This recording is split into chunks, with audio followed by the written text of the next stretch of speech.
अस्सलाम वालेकुम दोस्तों, ही आहे शाह अब्दुल लतीफ़ भिटाई सरकार जो रोज़ो जेको पूरी सिंध न बल्कि पूरी दुनिया में मशहूरु आहे, जंहिंजो उर्फ़ मुबारक शुरू थी रहियो आहे सफ़र महीने जी 14 तारीख़ ते 14, 15, 16 तारीख़ ते उर्फ़ मुबारक आहे। ऐं अंग्रेज़ी 28, 29, 30 जुलाई ते जितां परे परे खां पूरी सिंध खां पूरे पाकिस्तान खां मारूअड़ा ईंदा ऐं हिते मेले ते पंहिंजी शिरकत कंदा।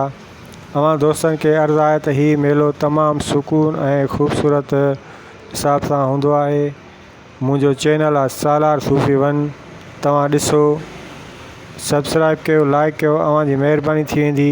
हे ख़ूबसूरती ॾिसी रहिया आहियो, अंदरियों ॾेख आहे माशा अल्लाह, तमामु माण्हू घणा आहिनि, ख़ूबसूरत इलाइक़ो आहे ऐं भिटाई सरकार जो दरबार आहे जिते लखनि तादाद में माण्हू अची दुआयूं घुरंदा आहिनि पंहिंजे भिटाई सरकार खां त अल्लाह असांखे भिटाई सरकार जे सदके असांजी उमेदूं पूरियूं करे ऐं असांजा हालात बुरा आहिनि उहे सुधा कर।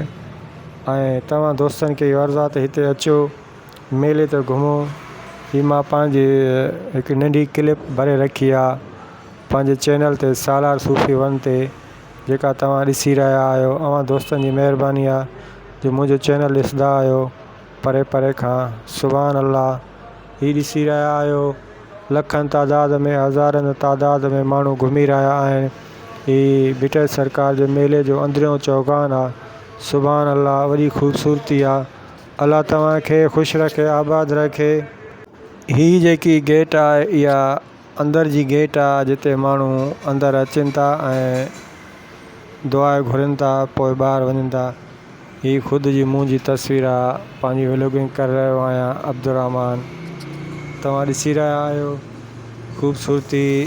हीअ भिटाई सरकार जे मेले जी झलकी आहे जिते तयारी थी रही आहे मेले जी। हज़ारनि तादाद में माण्हू अची विया आहिनि, तक़रीबन 7, 8, 10 ॾींहं पिया आहिनि मेले में। हिन वक़्तु बि वॾी रश थी वई आहे तमामु घणी। हीअ मुंहिंजो चैनल ॾिसो, सब्सक्राइब कयो, लाइक कयो, अवां दोस्तनि जी महिरबानी थी वेंदी। सुभान अल्लाह, माशा अल्लाह, अस्सलाम वालेकुम।